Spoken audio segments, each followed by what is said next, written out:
हमारी जो एक्स मुस्लिम की मूवमेंट है वो बड़ी तेज़ी से फैल रही है, और सिर्फ लोग ही नहीं मान रहे, और जाहिर बात है जितने लोग इस्लाम को छोड़ेंगे उतनी ही स्पीड से उसके अंदर से एक्टिविस्ट भी निकलेंगे, उतनी ही स्पीड से लोग इस मामले पे ज़्यादा पैशनेटली बात भी करेंगे। तो एक ये इनका नाम मुझे नहीं था पता, बल्कि मुझसे प्रोनाउंस भी करना मुझे मुश्किल होता। ये एक इंडिया के केरला के एक्स मुस्लिम एक्टिविस्ट हैं जो, और आज से नहीं काफ़ी अरसे से हैं, और ये मलयालम में वीडियोस बनाते थे। इनका नाम है सॉरी इनका नाम जैसे मैंने आपको बताया, मुझे अब्दुल कादर पुथियनदादी ये इनका नाम है। ये अब्दुल कादिर इनको मैं बोलूँगा, चलें अब्दुल कादिर। ये केरला की स्टेट के एक्स मुस्लिम है, मलयालम में वीडियोस बनाते हैं, और इनकी वीडियोस मोस्टली इस्लाम के ऊपर क्रिटिकल नहीं थी। इनकी वीडियोस मोस्टली जो दहशतगर्दी होती थी, आतंकवाद जो होता था इस्लाम के नाम पे, जिस पे मुसलमान कहते हैं कि हम उसके ख़िलाफ़ हैं, तो ये उसके ख़िलाफ़ बात करते थे। कितनी मज़े की बात है कि जब कोई इस्लाम की वजह से जो आतंकवाद या दहशतगर्दी फैलती है, जब से उसके बारे में बात की जाती है, तो तब उसके पीछे भी आ जाते हैं। जब कोई गोरा ये बात करता है, जब कोई डंडे के साथ ये बात करता है, अमरीकी बात करता है, यूरोपियन बात करते हैं, तब ये कहते हैं हम तो खुद खिलाफ हैं, इस्लाम में तो दहशतगर्दी की इजाज़त ही नहीं। लेकिन अपने लोग जब इनके ये इस मामले को उठाते हैं तो ये उसको चुप कराने की कोशिश करते हैं।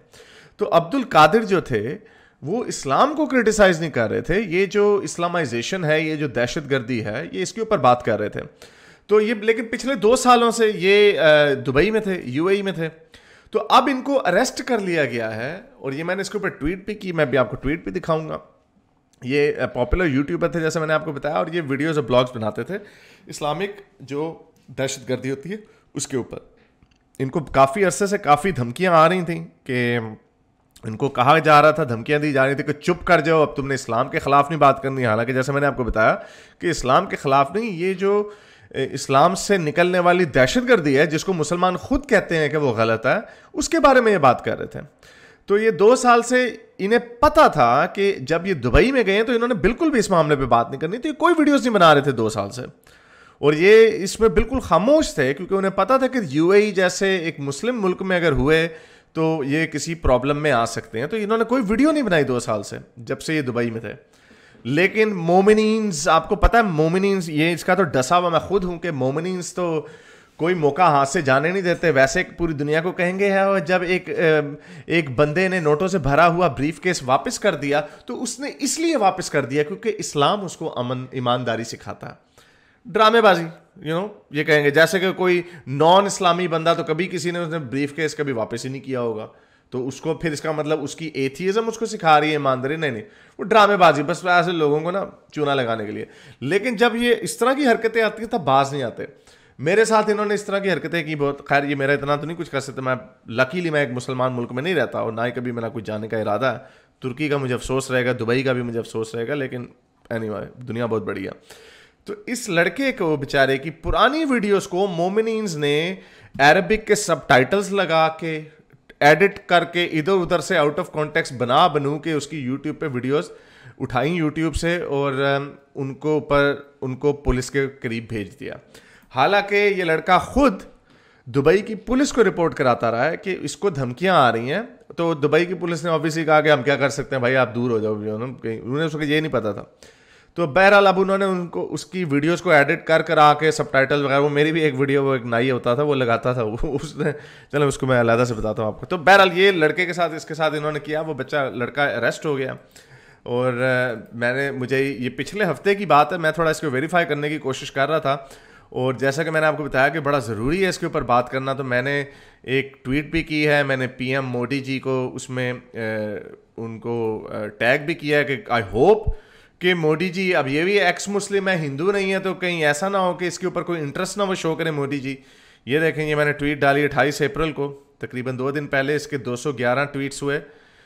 इसमें मैंने जो शेख मोहम्मद हैं जो यूएई के वाइस प्रेसिडेंट हैं और करता धरता वही हैं, उनको भी मैंने टैग किया। इसी तरह एक और ट्वीट की जिसमें मैंने पीएम मोदी जी को किया कि आपका सिटीज़न अरेस्ट हो गया यूएई में, प्लीज़ इसके लिए कुछ करें। इसके भी 131 रीट्वीट्स हुए, काफ़ी लाइक्स मिले। रीट्वीट्स असल यूज़फुल होता है, लाइक्स प्लीज़ लाइक्स ना किया करें, लाइक्स का कोई फ़ायदा नहीं होता है, इसको रीट्वीट किया करें अगर कोई आपको वीडियो कोई ट्वीट मैं दिखाना चाह रहा हूँ तो उसको रीट्वीट करेंगे तो ऊपर तक जाती है। तो इसका अलर्ट मुझे यकीन है, क्योंकि जो 100 से ज़्यादा हो जाए, पीएम मोदी का तो नहीं मुझे पता, जो शेख मोहम्मद साहब हैं उनको इसका अलर्ट ज़रूर किया होगा। तो ये एक इनकी बदमाशी है मोमिनों की, और पूरी दुनिया में वैसे कहते हैं हमारे मज़हब पे कुछ ना कहो, हम आपको कुछ नहीं कहेंगे, बस आप बन गए हैं एथियस्ट तो रहने दें। तो ये क्रिटिसिज्म भी नहीं करने देते, फिर इनका जब मजाक उड़ाया जाता वो भी नहीं करने देते, उस पर भी कहते हैं नहीं आप क्रिटिसिज्म कर लें। तो जब कोई क्रिटिसिज्म करता तब भी ये बाज नहीं आते। तो इस वीडियो को शेयर कीजिएगा, ये पीएम मोदी तक ये जानी चाहिए, आपकी जो फॉरेन मिनिस्टर हैं उन तक ये जानी चाहिए।